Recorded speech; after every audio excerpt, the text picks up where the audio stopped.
नमस्कार दोस्तों, आपसे स्वागत है। कैसे हो आप सभी। अगर आप बीएसएफ में जॉब को टारगेट कर रहे हो तो ऑफिसर की एक भर्ती आई, क्योंकि 2024 के लिए बीएसएफ की सारी जॉब्स की ओपनिंग शुरू हो चुकी है और एक एक करके सारी वैकेंसी आ रही है और मई में अभी से आवेदन शुरू हो रहा है। जो मैं वैकेंसी के बारे में बताने वाला हूँ वो असिस्टेंट कमांडेंट और डिप्टी कमांडेंट यानी कि सीधा गेस्टेड ऑफिसर भर्ती होने वाला और डायरेक्ट भर्ती, कोई भी डेपुटेशन वगैरह या फिर कोई डिपार्टमेंटल भर्ती नहीं है। डायरेक्ट भर्ती कोई भी बच्चा अप्लाई कर सकता है जो भी एलिजिबल होगा।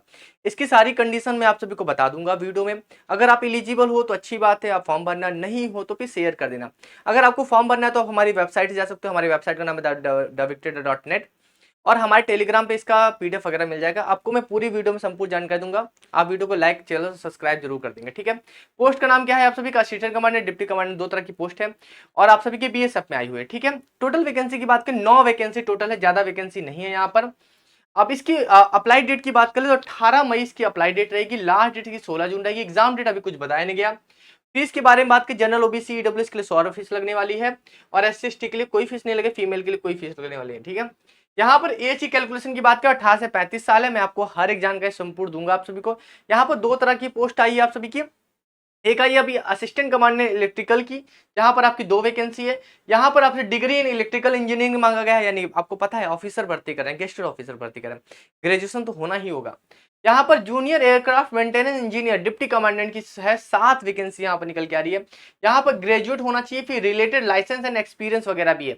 इसके सिलेक्शन प्रोसेस की बात करूँ तो यहाँ पर written examination, physical test, skill test as per the post recruitment के ऊपर है, फिर डॉक्यूमेंट वेरिफिकेशन, मेडिकल एग्जामिनेशन है, ठीक है। मैं इसके पूरे नोटिफिकेशन को आप सभी को दिखाता हूँ। अभी एक शॉर्ट नोटिस आया हुआ है, आप इसको जब अप्लाई करना चाहोगे तो मैं इसको अप्लाई करने का लिंक भी आप सभी को प्रोवाइड कर दूंगा, ठीक है। तो ये एक नोटिस है, मैं ओपन करके दिखा देता हूँ आप सभी को। ये नोटिस आप सभी का ओपन हो गया। बॉर्डर सिक्योरिटी फोर्स आप देख सकते हो। यहाँ पर असिस्टेंट कमांडेंट की आप देखोगे तो 2 वैकेंसी निकल के आई है और यहाँ पर आप सभी की junior aircraft maintenance engineer deputy commandant की आप सभी की 7 वैकेंसी है। यहाँ पर आप देख सकते हो पैसा काफी अच्छा खासा मिलेगा, 80 और 90 हजार रुपये सैलरी मिल जाएगी, बढ़िया। डिप्टी कमांडेंट की तो 2 लाख रुपए तक सैलरी जा रही है मेरे भाई आप सभी का, ठीक है। और अभी इसकी डेट बताई नहीं गई। मैं इसकी क्वालिफिकेशन के बारे में चर्चा कर लेता हूँ, ठीक है। जो सबसे इंपॉर्टेंट है क्वालिफिकेशन के बारे में, देखो सबसे अगर हम बात करें इंजीनियरिंग वाली, जहां पर आप सभी का असिस्टेंट कमांडेंट की पोस्ट पे है। देखो असिस्टेंट कमांडेंट बात तो सिंपल, वहां पर इलेक्ट्रिकल इंजीनियरिंग मांग ली है, वहां पर तो कोई दिक्कत नहीं, 2 वैकेंसी। मगर सबसे बड़ी दिक्कत आती है एयरविंग वाले, क्योंकि यहाँ पर आप समझ लो कि एयरक्राफ्ट से रिलेटेड होता है। यहाँ पर जूनियर एयरक्राफ्ट मेंटेनेंस इंजीनियर है डिप्टी कमांडेंट, मतलब हाई बहुत तगड़े तरह का कोर्स है यहाँ पर, जो हम लोग करते भी नहीं आजकल। बीटेक वगैरह करते हैं, कोई एमटेक करता है, कोई BCA करता है, कोई MBA करता है, इस तरह के करते हैं। इस तरह के जो टेक्निकल कोर्स होते हैं बहुत कम लोग करते हैं।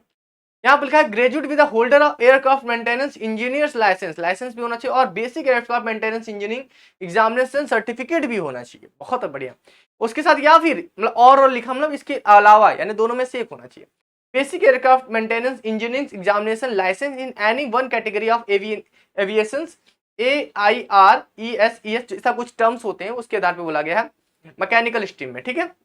उसके बाद सेकंड बोला गया है total aircraft maintenance experience of the 3 year including 1 year of aircraft maintenance, यानी कि 3 साल का एक्सपीरियंस है, उसमें इंक्लूड होना चाहिए 1 साल का एक्सपीरियंस एयरक्राफ्ट मेंटेनेंस के तौर पे, ठीक है। और एक्सपीरियंस वगैरह वगैरह, या फिर हेलीकॉप्टर में हो, helicopter held by the BSF वगैरह, यहाँ इस तरह के बहुत तरह के टेक्निकल है। आप इस टेक्निकल क्वालिफिकेशन को देखना, अच्छे से पढ़ना, क्योंकि मुझे नहीं लगता कि मैं इसको एक्सप्लेन भी करूंगा तो मैं अच्छे से एक्सप्लेन कर पाऊंगा, क्योंकि मैंने कोर्स किया नहीं है और उस कोर्स के बारे में जानकारी नहीं है। तो अगर आपने किया है तो आप इसको अच्छे से समझ सकते हो। मैं इसको ज्यादा एक्सप्लेन करने की कोशिश नहीं करूंगा, ठीक है। ये सारी चीजें हो गई और इसके बाद इसका शॉर्ट नोटिस जो है वो आ चुका है। यहाँ पर अगर एज की बात करें तो बिलो 35 बोला गया है असिस्टेंट कमांडेंट के लिए, और डिप्टी कमांडेंट के लिए यहाँ पर बोला गया not exceeding 35 year of age, यानी कि यहाँ पर 35 ईयर ज्यादा नहीं होना चाहिए। उसके बाद एज में रिलैक्सेशन मिलेगा, वो जो मिलता है आप सभी को। हाइट वगैरह के बारे में बता दें, हाइट वगैरह 165 सेंटीमीटर वगैरह आपकी रहने वाली मेल के लिए, और फीमेल के लिए 157 सेंटीमीटर। चेस्ट आप सभी का 81 होना चाहिए, अनएक्सपेंडेड यानी कि बिना फैला फुलाए हुए 81 होना चाहिए। उसके बाद वेट के बारे में बता दिए कि हाइट के अकॉर्डिंग आप सभी का वेट होना चाहिए, ठीक है। मेरे भाई आप सभी को पूरी जानकारी मिलेगी, सब कुछ मैं आप सभी को बताऊंगा। आप चैनल से बने रहें, टेलीग्राम से जुड़ जाएं, लिंक मैंने कमेंट बॉक्स में पिन कर दिया है।